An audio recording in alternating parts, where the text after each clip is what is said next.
call attendance. Ms. Canistrari? Here. Ms. Briggs? Here. I am here. Mr. Underhill? Here. And Ms. Stradis is not here this evening. We are also joined by the Superintendent Mulaney and by Shalene Volpe, our senior staff accountant. Read this announcement and we'll get going. This meeting is being recorded and can be viewed on Mondays at 7 o'clock p.m. on Comcast Channel 8 or Verizon Channel 37. All meeting videos are also posted to the Millis Public Schools website under School Committee, and all videos are also available on YouTube. All school committee minutes and agendas can be found on the school committee page of the Millis Public Schools website. Persons wishing to speak during open session must sign in before the meeting starts. Comments are not to exceed 3 minutes in time. Individuals may not name students, staff, or parents. All topics for discussion must be limited to those items listed on this evening's agenda, and all comments must be directed to the chair. The committee may not respond to public comments. It shall be their decision to discuss issues at a later date, and all times are approximate. So the first item on our agenda is the FY27 public hearing. We're gonna go a little out of order and start with our student representative tonight. So come on up, Jocelyn. Hi. Good evening, everyone. I feel like it's been forever since I've seen you guys. Last week, Millis visited and observed different classes. They spoke very highly of us, and they were very impressed. We had our winter pep rally where students participated in different contests like the relay race, knockout, musical chairs, and a new addition, my personal favorite, wig snatching. It was a great way to get students hyped up for the events later that evening. The one-act play entitled Terminal, performed by the Drama Club and written by award-winning director Chase O'Connell with award-winning actresses Araya Johnson and Rio Spees, was a great show and a great prelude to the Elite Eight game later that night. The girls' varsity basketball team then won that game, and they have a game tomorrow night in Worcester where they compete in the Final Four. As winter sports come to a close, registrations and interest meetings for spring sports have started. It's very fitting for the weather we've been having the past couple days. Juniors went to a highly informational college fair in Medway last week as well. Seeing as it is now March, several clubs have started hosting their own March Madness events. On Friday, peer leaders were offering free cocoa, the perfect thing for a cold day. And many other clubs have great things lined up for the continuation of the month. Chem Club has a field trip lined up for Friday for a trip to Emerson's chemistry department, and in addition to that, 6 students have a DECA competition Thursday and Friday, so good luck to them. And that's all I have for you guys tonight. Thank you. Excellent. Thank you, Jocelyn. Thank you very much. What's the wig snatching thing? Yes. What's that about? There were like 2 people, and then they were like chasing each other, and they had to take their wigs off. It was really fun. Like the opposite of sock wars. Thanks, Jocelyn. And our teacher rep, Ms. Copese. The wig snatching was fascinating to watch. As long as there's no injuries. There were no. I was like, do we need goggles for this? I don't understand. But it was. They were very adept at like staying far apart from each other. All right. So good evening from the Clyde Brown. They held an all-school assembly in February, and they did one today for March. During the February assembly, the students were treated to staff plays, which is always a favorite. The students enjoyed watching the staff members perform elephant and piggy plays, and there were cheers all around. Today, during the assembly, the students kicked off the Booster-thon Fun Run. They will spend the next week watching character videos at lunch, and the excitement will culminate with a fun run next Friday, the 20th. All students will run to the gym, receive a colorful t-shirt, and the fun run is a fundraiser coordinated with the Home and School Association. When the school reaches its goal, they are excited to have a celebration in June. The Clyde Brown has also received a grant from the Massachusetts Department of Education to provide one-on-one online tutoring for selected students in grades 1 and 2. Second grade began tutoring last week to a great success. First grade will begin today. Principal Bamba and Assistant Principal Malloy hosted a kindergarten parent-caregiver information session last Thursday. Many incoming parents and caregivers attended, and they learned all about our kindergarten program and were able to tour the school. So CFB has also successfully secured funding from Merit to revitalize their bear paws with a fresh new look. So they got the new ones a couple weeks ago. Mr. Colazo showed them to me when he was in my room last week. They are quite exciting, and the students are more motivated than ever to earn these tokens by demonstrating positive behaviors that make the PBIS program a success. Let's see, you got one over I there, have Bob? one of the new ones. Nice, pass it around. Early adopter. Oh, yeah. How did you earn it? I was going to say that. Helping with Student drop-off on a cold day. Oh, that's definitely going to earn you a bear paw. Oh, I do remember the bear paw days. There was many a golden bear floated through the house. That's right. Third graders and fourth graders and first graders and kindergartners have all been excited to come and do some science with us. So we did weathering and erosion today with Miss Carlson's class. Last week we had Senor Colazo over where we also did weathering and erosion, and tomorrow I believe, have Mr. McKay's class coming over, and we are doing rudimentary calorimetry, which will be kind of fun. We're going to burn some food samples and calculate the caloric content in it. So that'll be kind of an adventure. It has been really nice to see the students really sort of step up and handle it in my absence even, which has been even more fantastic. The Clyde Brown students also recently competed in the PE Winter Olympics unit. So they turned the gym into a global stage where students learned about the Winter Olympics, including facts about the games and what athletes to watch. The students then competed for gold medals in various events, including torch, relay, bobsled, ski jump, biathlon, and curling, which is my personal favorite. Beyond the excitement of earning the gold medals, the unit focused on building essential movement skills and social cooperation. It was a great way for the students to practice teamwork and sportsmanship while also having a lovely international connection. In the middle school, the 6th grade ELA students are reading Among the Hidden by Margaret Peterson, a dystopian novel. And in social studies, they are starting their unit on ancient Egypt, so they are exploring the role of the pharaoh this week. Grade 8 students are exploring the 3 branches of government and the systems of checks and balances. In grade 7 regular Spanish, they are looking at food groups, and in immersion, they are learning about clothes and fashion. The Spanish immersion students have also participated in a live Zoom with the representative of the soccer team, UD Las Palmas, which is the Division I team from Las Palmas, the Canary Islands in Spain. It is their first step in a special project in conjunction with the Spanish Ministry of Education and the soccer team. In their project, they will create an audio clip narrating a goal or a play from the game, and then prizes for the winners will include team merchandise from the team. So that sounds like a lot of fun. Also exciting this week in grade 7 is the STEAM Fair, which is tomorrow, right after school. And then there'll be an open house tomorrow night from 6:30 to 7:30 where family and friends can visit. And this year we have a virtual 7th grade STEAM Fair happening at the Millis Public Library, where there will be links and such that you can access all of the projects. So that'll be kind of fun for the community. At the high school, I know Jocelyn mentioned, but Chase O'Connell directed the one-act play, which she also wrote, called Terminal. There were 4 awards given to our teams at the competition. So writing and directing for Chase O'Connell, costume design to Araya Johnson, and then Araya Johnson and Rio Spies got their acting awards as well. And it was kind of fun to watch the show. They did it last Friday night, and as they were starting it, the national anthem was playing in the other room. It was just like a very exciting night here in the Millis Public Schools. And it was funny because you could see the actors like pause for a second, like, should we like stop and like the national? I honestly watched them pause for just a second up there. Like, we're so ingrained that that's what we do that I watched them pause for a beat, and then they kept going with their lines because it wasn't for them. But it was kind of fun to watch. They did a really, really nice job. And it's exciting for Chase, who will be headed to the Tisch School at New York University next year. So the 6 DECA students are going to be Terrence Streck, Timmy Kraus, Ryan Fitzgerald, Ben Picaro, Pat Halloran, and Riley Sylvia. And so they're doing a Thursday through Sunday competition. And the Global Scholars are preparing for the annual World Quest Challenge. It'll be at Bridgewater State this year on the 21st. So the juniors have been studying topics such as World Cup, migration and immigration, tariffs and trade, coffee and chocolate, global perspectives. So Mr. Fallon, Ms. Ames, and Ms. Siemba will accompany them to the competition where they will compete against students from all around the state. And then we've had a couple of students selected for the statewide Youth Art Festival. And we've had some students juried into the Massachusetts Amazing Emerging Artist Recognition exhibit. So those 4 are Riley Sylvia, David Cranton, Sarah Martin, and Josie Burr. Obviously in athletics, it's quite exciting what's going on in basketball, as Jocelyn had mentioned. We also don't want to forget to do shout outs to freshman Emma Genovese, who is the D5 MIA state champion in the girls mile, and Kira Davis and her teammates from the Medway Co-op Alpine team that took the state championship at Wachusett. And both young ladies were recognized at the basketball game during the first and second quarters for their accomplishments by the basketball players. Mr. Finney wanted me to remind everyone that spring sports is open and ready for registration. And the TVL award winners are out there if you kind of access the social media around our program. So that is what I have for this evening.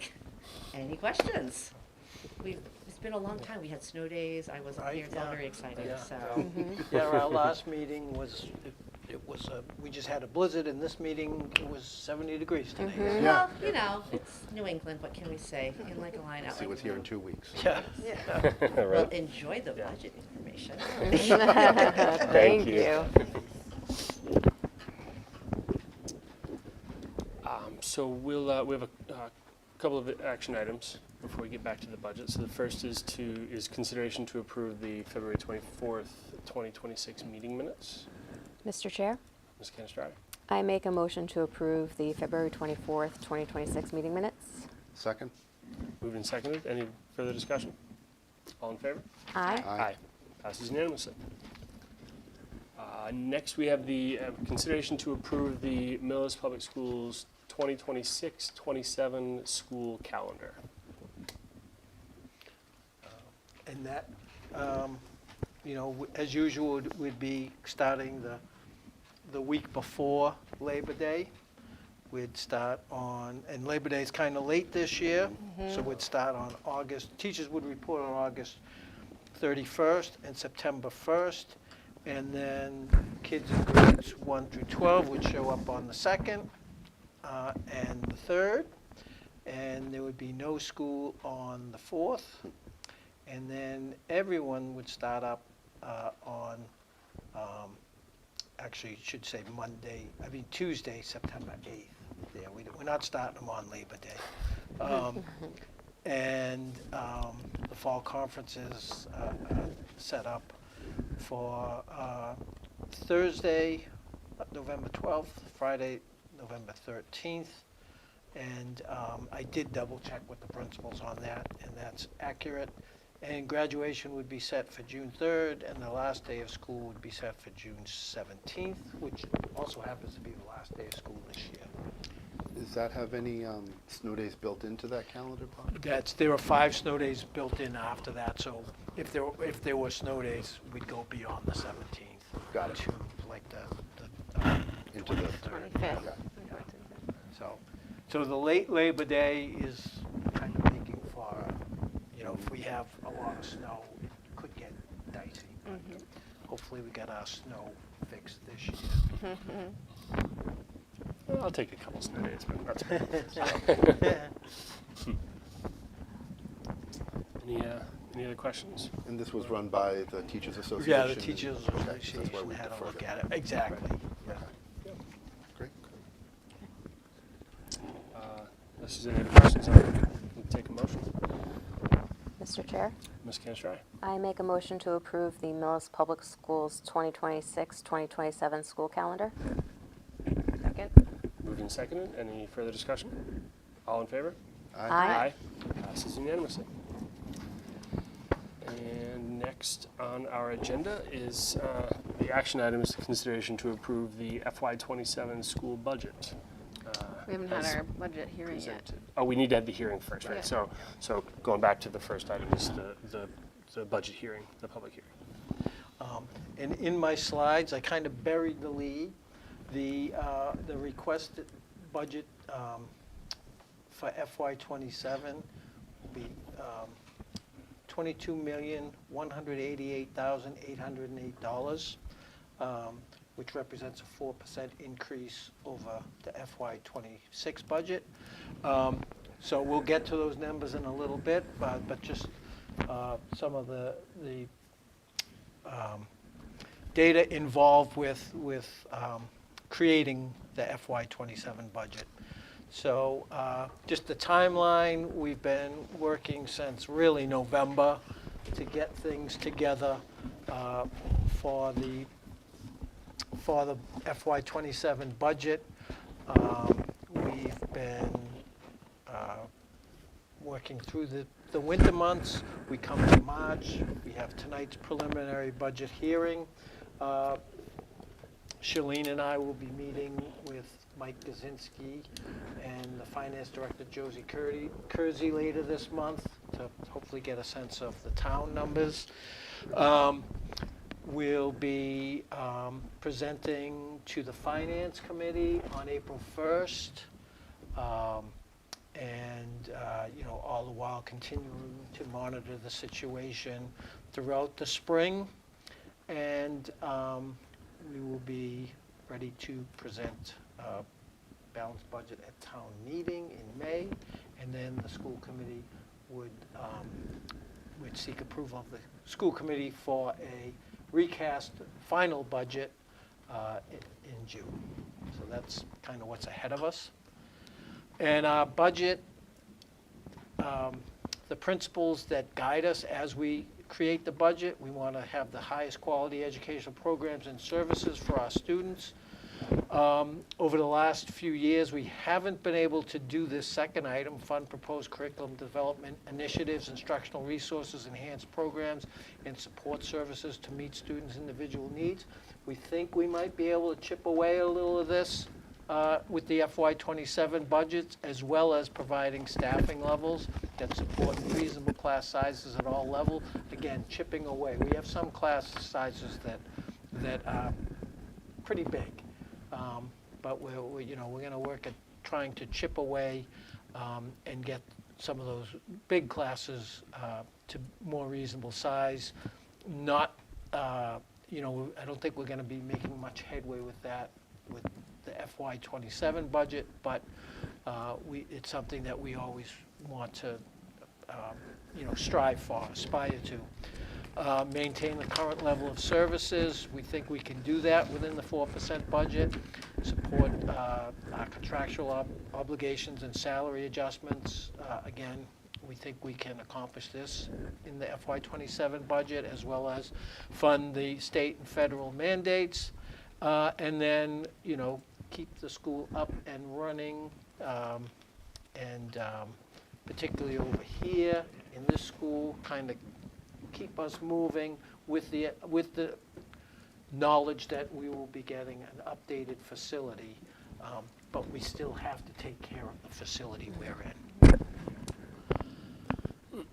So just some information on current student enrollment, and again, we see this is as of October 1st this year, these numbers and these percentages.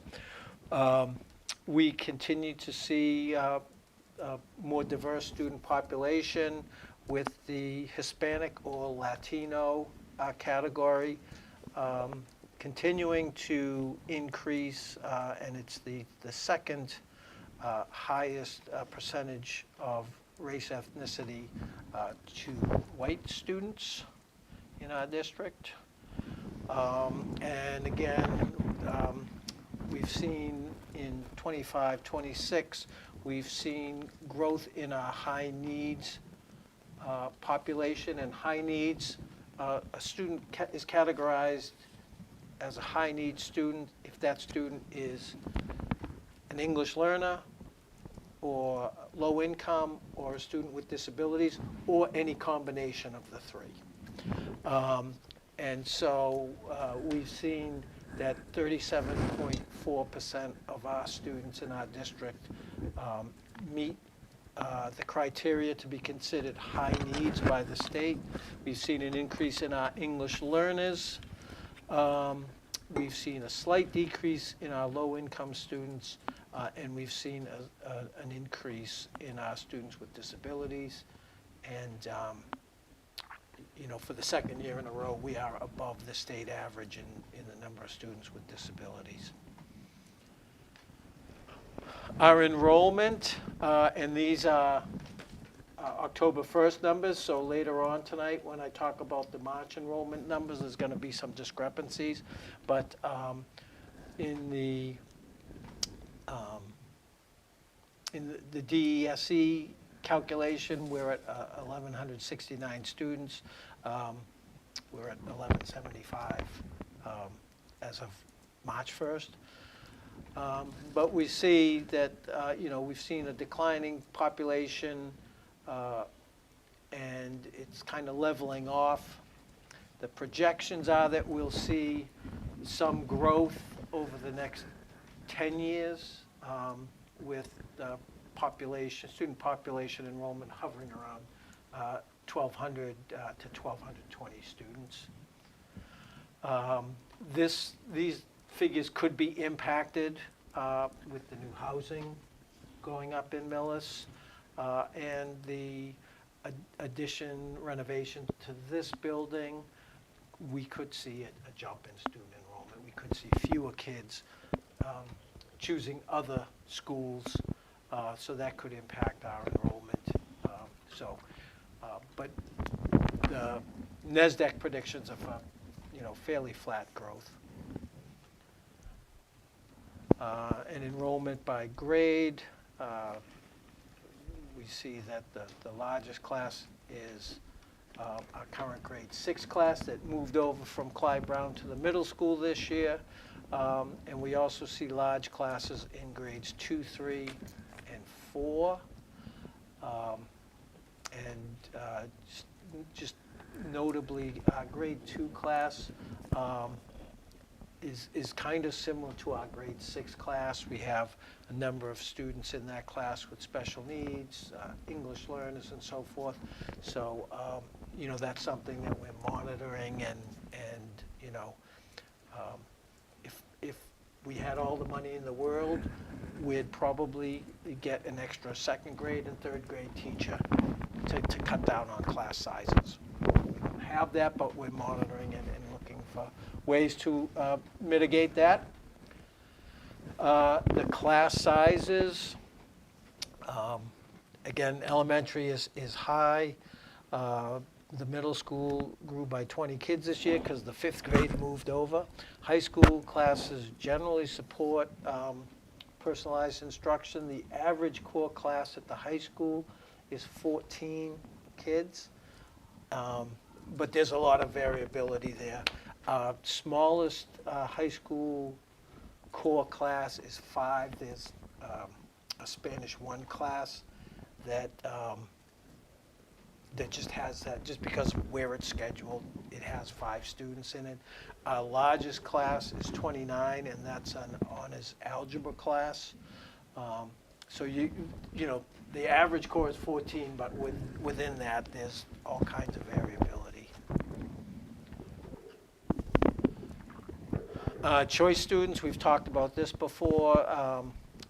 We get roughly $5,000 per choice student. It is important to know that if a choice student has special needs and expenses tied to that as a student in Millis, the sending district is responsible for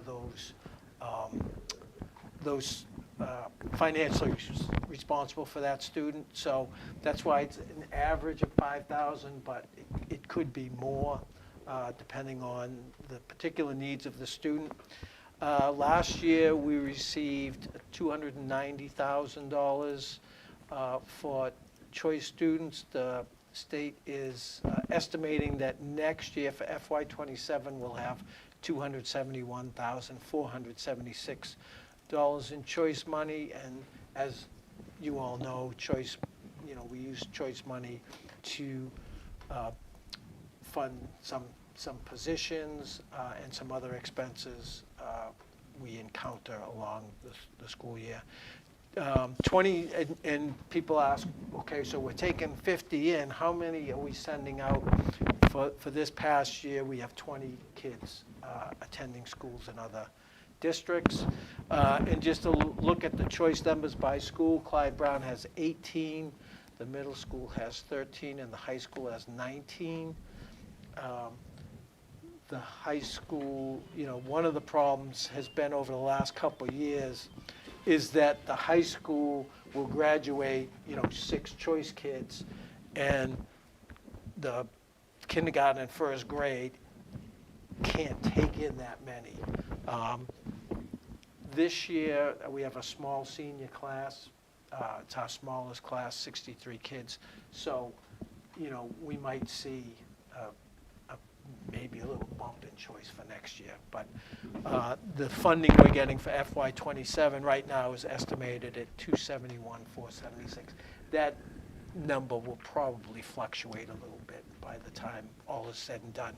Can I ask a question? Yeah. Does that 20 Millis residents choice out to other districts, does that include like Tri-Valley, Tri-County and No, Aggie? this is, Like these are elementary and kids. middle only? Or just to high schools, not vocational schools. No, right, it's just to other towns. It can be an elementary kid that goes to school in Holliston, a high school kid that goes into Medway, and things like that. Not the tri-county. Right, right, So that gives us exactly. a net gain of 171,000 after the 5,000 times the 20 Roughly, students. yes, yeah, Right. yep. And the other public high schools, to your point, Robin, Tri-County, we have 43 kids at Tri-County. Now, next year, that number could bump up because we only have 4 seniors at Tri-County. So I can that, tell you that 35 kids applied in the 8th grade class and 13 of them got in because we only had 13 seats for Millis. okay. That's similar to last year, and you know, I guess one kid chose not to go, or a couple chose not to go, and they pulled them off the waiting list. But, so yeah, if that's the case, if there's 13 kids, we're gonna be adding, we'll have, be at 48 next year. And Norfolk Aggie has been pretty consistent, 8 to 11 kids from Millis there over the years. And then private, home, and charter schools. And if you look at this, I think you'll notice right away, whoa, it went from 74 kids in private school to 95 kids in private school. A big driver of that was the St. Benedict School in Natick. It's a pre-K to 8 school, and they never reported to us before this year, Millis kids Oh. going there. And it's a school, I don't know if you're familiar with it, but in December of '24, so last December, they opened a new facility, a new $20 million facility in downtown Natick. So we have 18 kids from Millis that are at that school that we didn't know about previously. So that's kind of, there's your jump in those numbers. And the other schools, private schools that have a large population of Millis kids, we have 18 kids at Severian, 15 at Sparhawk, and 9 at Bishop Fee. Can I ask another question actually about the previous slide? Yep. Next time that you present this, can you just tell us like what the cost of in the previous slide of the Tri-County and Norfolk Aggie, what does that cost the district to have those kids going to those schools? Yep. And Like I know it costs X amount of dollars for one kid to go to Tri-County or whatever, but if you could just have the numbers there. Sure. So that we know that. Yeah, and like it's- you do on the top one, like how much we get for choice, it would be helpful to know. Sure. And just to make it a little more confusing, Tri-County, the kids that go to Tri-County, that comes out of the town budget, not the school budget. But the kids that go to Norfolk come out of the school budget and not the town. Right, so just having that information also up there Yeah. is like helpful, I think. Do we know why there's that difference? I don't know why. Is it because it's we're a part of the Tri-County? Millis is part of the... Yeah, but we're also part of the Norfolk Aggie catchment area too. So I really don't know, maybe, you know, when I meet with Jody and Mike next week, Can we ask Yeah. that? Just Yeah, so that, Careful, Well, dump we it don't on want the them to school. I don't want to... We don't want them to change it. Right, but... yeah, yeah, because the tuition to Tri-County is more expensive than the 11 kids we have at the Aggie. We just paid the Aggie bill. Yeah, we just paid the bill at It's like 61,000. 60,000, yeah, Okay. For the 11 kids total? Okay. Oh, wow. yeah, yeah. And of course, with Tri-County, we not only pay the tuition, but we pay the assessment per student for their building. Yeah, and it's going to increase with their new. Right, with their new- right. So like having that in the slide next year, I think is going to be Yep, important. yeah, and I can do that for the FinCom, because Yeah. that's a question Yeah. they're likely to I have. can have that on, yeah. Yeah. With all those explanations about like the money comes from here, from this group, and for here, for that group. Yep. Thank you. Thank you. Yeah. Okay, and then moving on from private schools, now we'll just look at some of our spending. And the most current year available for per pupil expenditures, FY24, because they're still calculating FY25. So when you look at the neighboring districts, First of all, Millis per pupil spending, and this is in district, does not include out-of-district students.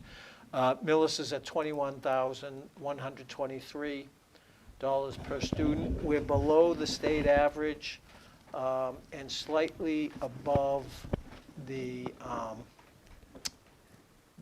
average of our neighbors. Like if you take from Holliston to Dover and get the average, we're about $500 over the average per student. And then out of district, this includes kids in collaboratives, private special education schools. Again, we're below the state average. Millis is at $22,258 per student when you factor in the out-of-district students. Again, below the state average of $23,165 per student, and the neighboring district average, we're about $300 above the neighboring district average. Mr. Mullaney, would it be safe to say that the special education schools, and it's not up to us to set that tuition, it's based on the students' needs, right? So it's out of our hands. Right. It's an example of one of the several examples of mandated costs that we have to pay, and we really don't have a say. Yeah. And then we have DOT schools, and DOT is the District Analysis and Review Tool, and the state groups schools together that the state believes are most similar to us in grade span, total enrollment, and special populations. I always find our DOT comparison schools a little wonky because we have two regional school districts in our group, King Philip, which is a 7 to 12 district, and same thing with Silver Lake. So, but, this is the state's formula, spits out these schools. So, when you look at the comparison to our DOT schools, we're right in the middle. And the DOT average of 21,048, so about, $80 per student above the DOT average. And then when you factor in the special education students, the DOT average is 22,188. Again, we're kind of right in the middle there at 22,258.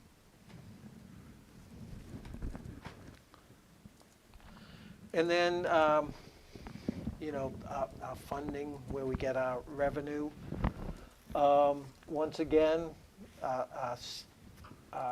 net spending, which includes, our operational budget, it includes grant spending, it includes spending from revolving accounts. Net spending in FY25 was $23,727,562. And you can see that since FY21, average growth in spending per year is 3.77%. Again, we try and hit that 4% number. So the growth hasn't, as I've said before, it's not like Millis is spending like a drunken sailor. We have reasonable increases every year. And this is something I shared a couple weeks ago when it came out. This is the state revenue, the so-called cherry sheets. And according to the governor's proposed budget, which came out at the end of January, we're looking at an increase of $81,825 in Chapter 70 funding. Comes out to about $75 a student. And as you can see, there's spaces on this chart. So this is very preliminary. Then the House will do a version, the Senate will do a version, and then there'll be a conference committee, when we get into June, hopefully before June 30th, and they'll come up with a final budget. But right now, we have to work with the governor's numbers. So we see $80,000 increase in Chapter 70 funding, an increase of $29,139 in charter reimbursement. Last year, we had no charter reimbursement. This is something that the governor's budget last year also had charter reimbursement, but what the House and the Senate did was they took the charter reimbursement out and bumped up the Chapter 70, kind of a wash. The way charter reimbursement works is if we have a kid enrolled in a charter school, the first year the kid's in the charter school, we get reimbursed 100% of the tuition. The next year the kid's in there, we get 60% reimbursement. The third year, we get 40% reimbursement. And the fourth year, it's all on us. So that's how charter reimbursement works. We'll see if in the final budget, it's even a factor. You have 3 kids, it looks like. Yeah, we don't have a lot. And then, as noted before with the earlier slide, our choice revenue looks to decrease by about $19,000. And again, these are the preliminary numbers from the state. The House and Senate versions of the FY27 budget could and probably will change these numbers slightly. It's not going to be, it's not going to be a windfall. Last year, the governor's initial budget proposed $75 per student. The House and Senate budget had upped it to $150, which was great. In the scheme of things, it was another $80,000. We'll take it, but it's not going to, allow us to do all kinds of different things. So we'll see how that goes. And again, we're seeing that the state funding continues to decline for Millis, as well as 85% of the districts in the Commonwealth, which points to a problem with their formula. So in FY25, we received like 0.8% less help from the state, which meant that 0.8%, which is over $150,000, falls on the town. And as I mentioned, the choice numbers have been declining. It was, 5 years ago, choice was really something that, it funded multiple teachers' salaries. Now we're down to one salary. Yeah. So, and again, that to keep the level service, we have to roll those salaries that were once in choice into our operating budget. And then we also use grants to help supplement our staffing. So the IDEA grant covers 9 paraprofessionals are paid out of that grant. That grant also helps with PD supplies and things like that. But in terms of personnel, we have 9 paraprofessionals coming out of that. The IDEA Early Childhood Grant, we have a portion of a para's salary comes out of that grant. Title 1, 2, and 4, these grants, when you add, they're 3 separate grants, but you can bundle them together. And that's what we do because it enables us to be more flexible with the revenue. So we have part of a math specialist teacher at Clyde Brown. Part of her salary comes from the Title I grant. And then we also have math tutors and Title I tutors over at Clyde Brown. So we have, a small percentage of the parent's salary is paid for that grant. And then this year, we had the Inclusive Practices Grant, the grant that Maureen Knowlton and Neely Urquhart applied for, and we were one of 10 districts to get $100,000, which was great. That helped us fund 1.9 teachers this year with the grant. Unfortunately, that grant, as expected, as of right now, that grant was a 1 year. We'll see if anything comes up, but we can't count on that.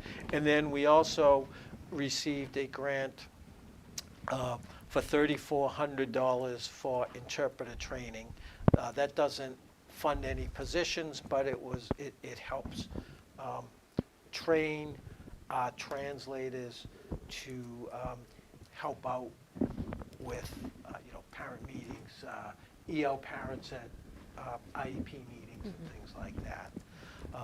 Ms. Copese also mentioned the grant they have over at Clyde Brown, which just started last week, which is the high dosage tutoring grant for reading, which has been great. The state offered that, and we were able to take advantage of it because we lost the reading support over there. So hopefully this can help us out with our first and second graders. So Bob, you note that like 2 of them are only 1-year grants. So do we need to reapply every year for the IDEA and? That's a great question. Grants? The IDEA and the title grants, they're entitlement grants, which means we don't have to apply for them. We get that money. We just don't know how much we're going to get. And you bring up a good point. The state of Massachusetts gets the grant money from the federal government and then doles it out to the schools.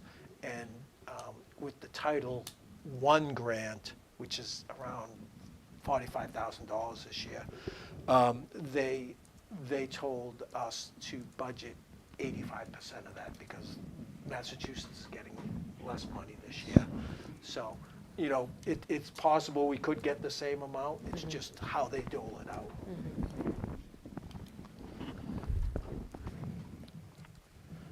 Okay, now we get to the fun part, the budget. Again, we're looking at a budget of $22,188,808, and that's made up of almost $17.8 million worth of salaries and $4.4 million worth of expenses. And we can kind of break those down in the next slides. So compared to FY26, proposed budget this evening is a 4% increase over the budget from FY26. Salaries, we're looking at a 3.71% increase in salaries. And a couple of things helped us with that number. One is we have a couple of retirements that will save us some money. People going out at the top step on the salary, and we budget someone kind of in the middle on the salary. And then we also have so many teachers at the top step that, their increases the COLA and any longevity they have. A teacher going through the steps has bigger increases. So those factors impact our salary growth. Out of district tuitions, there's some good news here. We're projecting slightly lower tuitions next year by about $20,000 or so. Plus, we have more circuit breaker that we received this year that we can use next year. Okay. But it's important to note, if I'm not mistaken, because we have a lower out-of-district cost this year, that means we'll have a lower circuit breaker amount next year. Next year, correct. Okay. That's correct. Saying that for the camera? Yeah, Yeah, thank you. definitely. Thank you for pointing that out. And Do you have then, any people that moved out that are not on our out of district list anymore? Or no, it's the same number still this year and going into next year that we. yeah, Yeah. we're pretty much, as of March 10th. Yeah. That's how it Okay. looks. just Yeah. curious. And then other expenses, you can see a kind of a significant jump there. Part of those, that $2.7 million in expenses, or 18.1% increase, the things Shalene mentioned earlier this year, the contracted services for hiring van drivers and monitors that we can't do in-house is costing us. Some of the special ed contracted services that we've had to utilize because we don't have the personnel. Although I would say we've saved money this year when we created the ABA para position. So we've been able to have some of our people trained as ABA technicians, and we haven't had a contract out for the RBT technicians, so that saved us some money, but there's still some costs there. Just the price of electricity and things like Well, that. fuel and heating, that's, Yeah. not Those going are down. right, those are going up more than 4%. yeah. And another thing that's helped us out here is the phones, the new phone system we got. We realized some good savings with that, so this number could have been worse. But, again, and the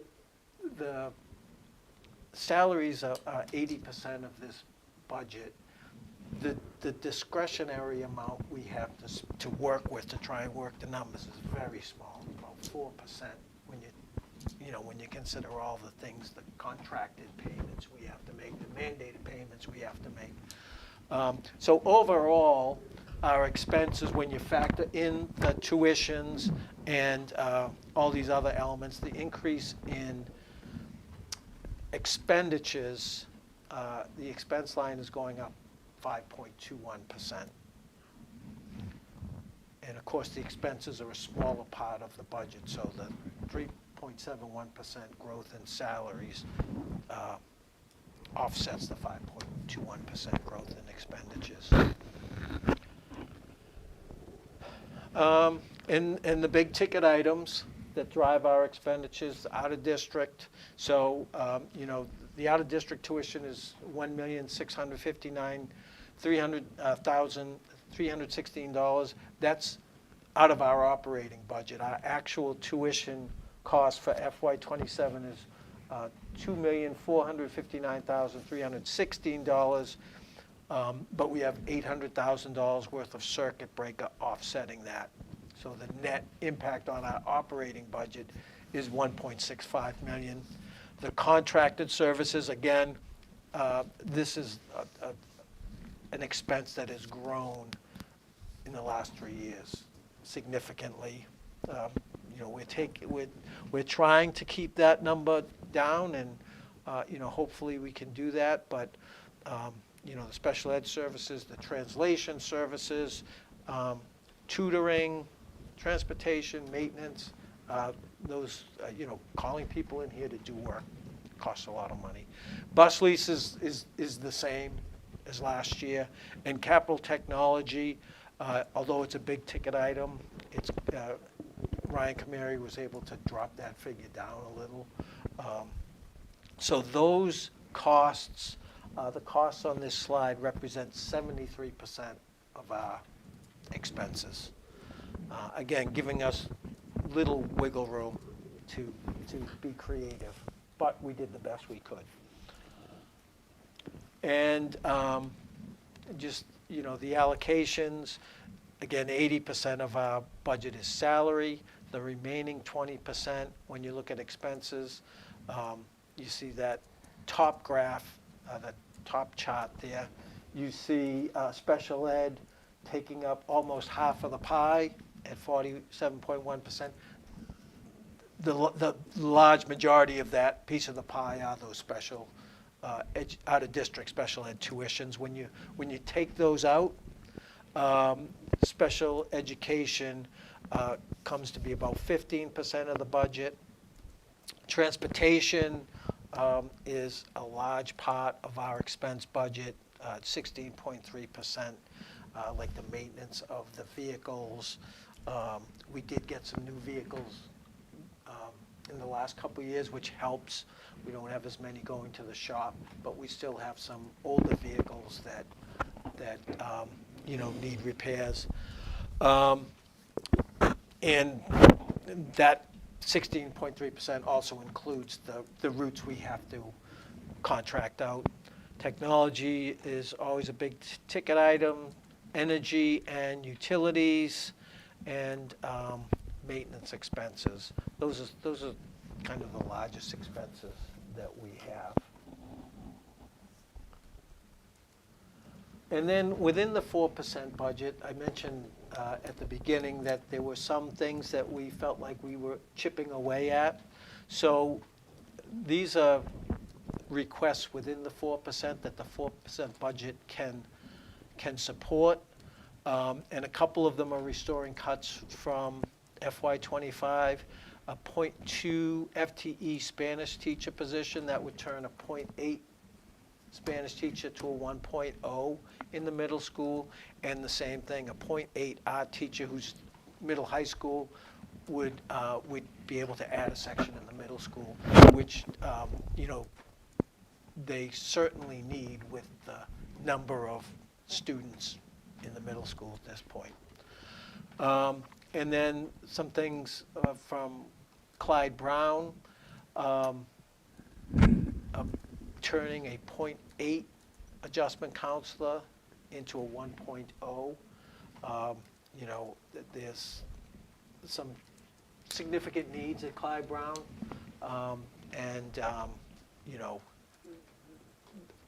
turning the 0.8 to a 1.0 would be helpful. Honestly, it's kind of scratching the surface, but that's a priority at Clyde Brown. District-wide occupational therapist, 0.2, turning a 0.8 into a 1.0.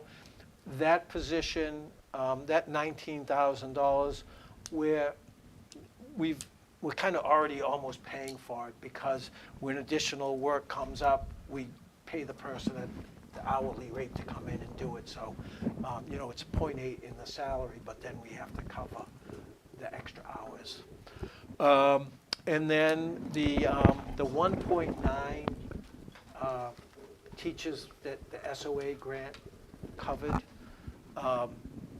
in the 4% budget, we're able to bring 1.5 of that 1.9 into the operating budget.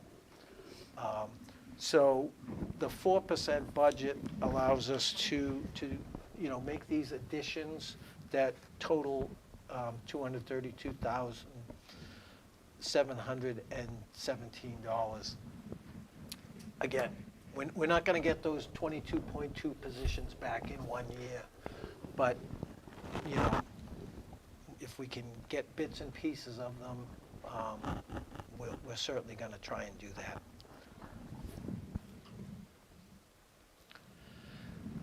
And then the variables, we still, as I mentioned before, we have the governor's budget. We don't have the Senate or the House budget. We don't know exactly what the town revenue is. Those numbers are kind of shaking out. Hopefully we'll have a better handle by the end of the month. Choice receipts, there's usually some fluctuation. Again, we're not going to get an extra $100,000 in that, 10,000, 20,000, or it could go the other way, 10,000, 20,000 the other way. Grant availability and allocation, we're pretty certain that we're going to get IDEA, which is our biggest grant. We don't know how much it will be. We're budgeting on the assumption that it will be about the same. And then, as I mentioned, the Title I grant, we're counting that as 85%, but it's still, we don't know for sure. And then just the price of gas, electricity, and those types of things. They fluctuate, as you know.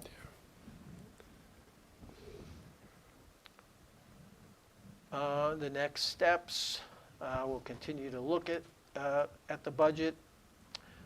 We have the May 4th town meeting, and we have the June approval of the recast budget. And I'd like to give a huge thank you to Shalene. She's surviving her first budget season and really has Yes. been excellent. Thank you. And Susan Sani in our office has been, running around and taking care of other things and then running and helping us out.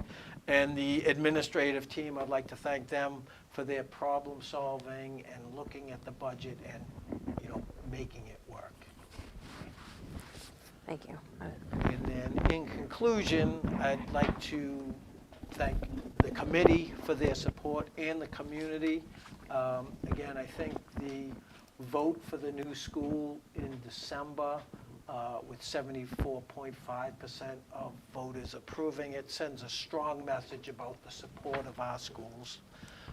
So we really appreciate that. And then just, to see what the world thinks of Millis Public Schools, I went to AI. And I punched in what are some of the accolades of the Millis Public Schools, and this is a sampling of, so Gemini said, well-regarded small district that consistently punches above its weight relative to its size. I think that's a direct quote from Boston Magazine a couple of years ago, and community demographics.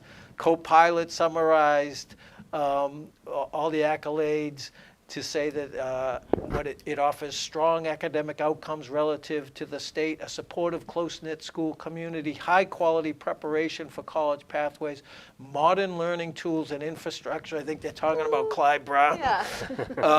And a stable, well-staffed environment with small class sizes. I think they're talking about the high school and middle school at that point, the small class sizes.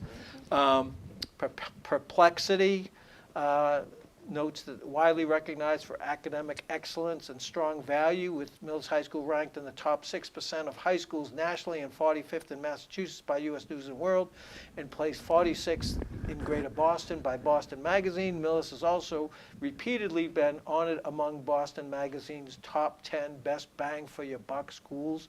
I think Millis has been recognized in that feature in Boston Magazine more than any other school in the state, or in Greater Boston, I should say. Reflecting outstanding outcomes, small class sizes, and college readiness that significantly exceed what would be expected for the community's housing costs. Claude's kind of opening was the Millis Public School District is often characterized by its motto, small school, big family, and it consistently punches above its weight. Yeah, so again, quoting Boston Magazine. And then ChatGPT, Millis Schools and Millis High School are recognized for strong college readiness, competitive statewide rankings, and consistent placement among the top performing public high schools in Massachusetts and in the Boston area. So, with the support of the community, with our outstanding staff and, fantastic students, we're really proud of what the schools are doing. And I think Mr. Nash sent an email to you folks about what the visiting team from NEASC had to say about our schools. And again, it echoed some of what AI is saying about our schools. So that is the budget. So if people have questions, I don't think we have any I public.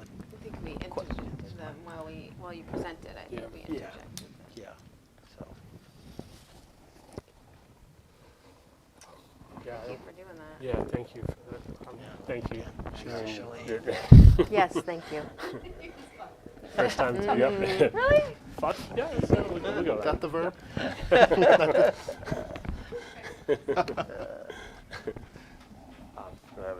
That was good, thank you.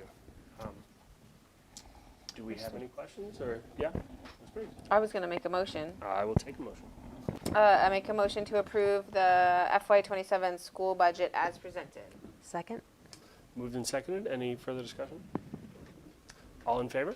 Aye. Aye. Passes unanimously. And when do you present to FinCom? April 1st. Before, so we should all, Yes, yes. wait, What time is it? I think 7. 7:05. Let's have the first night of Passover, so I'm not gonna be able to go. Sorry. I can be there. What time is that? 7 o'clock. 7? Sorry, did you I just think- say I that? think the FinCom starts at 7:05, Peter, is that correct? That's, They're never on time. So you might be, They- they might start at 7 and you might be the first presenter, oh, okay. so that's Yeah. why you'll be at 7. I should be able to make it, Great. Yes, Right. so, which might be a good or a bad thing, I don't know, but I'll, Bring back memories.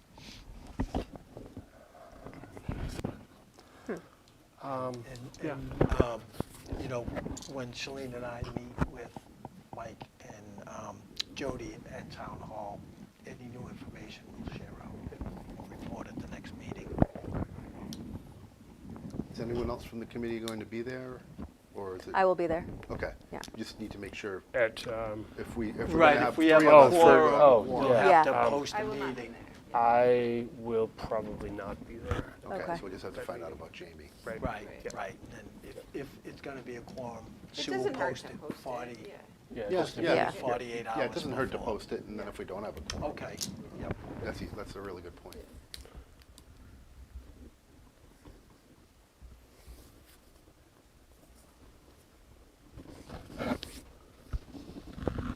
Okay, so I guess we can keep on moving, right? Yes. Time and learning is next up. Do we have anything under time and learning today? Bob? No. Yeah, I didn't think so.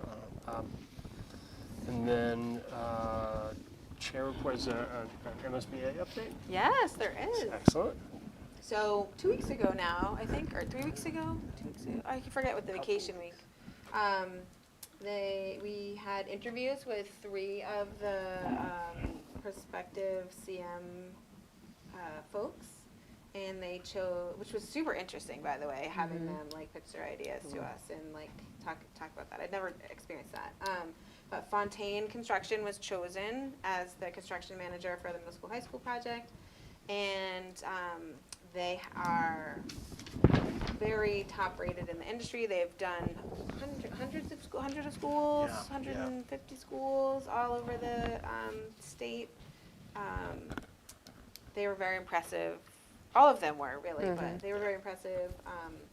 One of the things that was awesome that all of them talked about was how they want to get the kids involved in all parts of the construction, or as many parts of the construction, from like the vocational side of all the different parts of construction, and what from like the business management and the organization, and also the like swinging the hammer part, and then like taking them on tours. Like I thought that was awesome. I don't know if they did that at Clyde Brown because it was a younger age group, but Yeah. they were all very vocal about having the high school kids participate or have conversations with them or talks with them, and I thought that was great. Yeah. So I thought that was really great. They have like a whole team that does just that, like organizes projects with the teachers and gets the kids like involved in the process. So I thought that was pretty cool. And they've worked with the architects, Tape and Vertex before, so. Yeah. I think they work together on the Walpole Middle School. Yeah, I think they said they had a project with them in another district right now too, Yeah. besides Walpole. So all good things. They like hit the ground running. I feel like we've got like already got meetings scheduled with them starting this week or last week, and so they're very eager and excited to like do all that. Anything else about that, Bob? No, I think we just have the kickoff meeting with them tomorrow to Tomorrow, kinda yeah.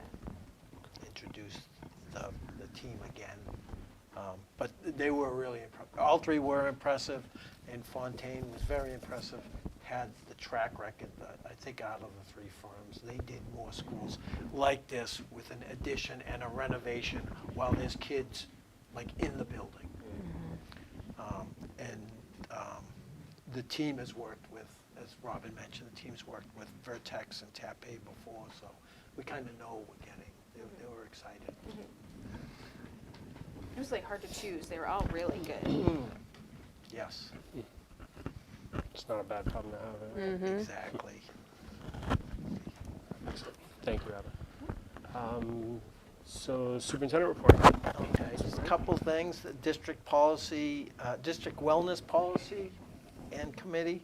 So we had an audit of our food program, and one of the things that came up in the audit was in order to comply with the federal lunch regulations, we need to update our wellness policy and our wellness committee. Our last policy was from 2016, and there's been some new updates at the federal level, so we have to come into compliance by June 30th, so we have, time to organize all this. And then we'll also need to establish a wellness committee, and Shalene is working with Sean Fallon and Lynn Molinari to get this up and running. And the committee has a range of stakeholders that participate, and Let me guess, you want one of us? a school committee person would be one of the stakeholders that we'd like to have on the committee. The committee would meet quarterly, and we're still in the planning stages, so we don't need anything right now, but just to put that in your mind, the school wellness committee. September, okay. So, so they're working on getting that all up and running now. So I just thought I'd plant the seed.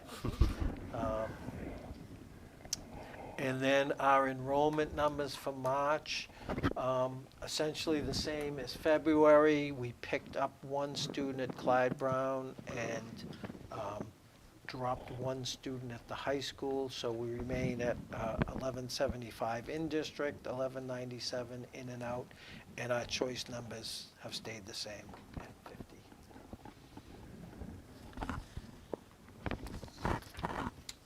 I think that's everything.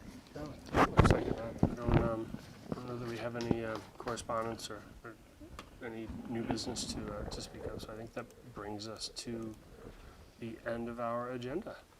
And at our next meeting, the high school principal, Mr. Nash, will be presenting the program of studies. That'll be March 24th is our next meeting. Take a motion to adjourn unless anyone has anything else they want to bring up. No? No, I think. Yep, no, yeah, Mr. Chair, Ms. Canistry? make a motion to adjourn? Second. Any further discussion? All in favor? Aye. Aye. We are adjourned. March 24th is our next meeting. Thank you very much. Thank you.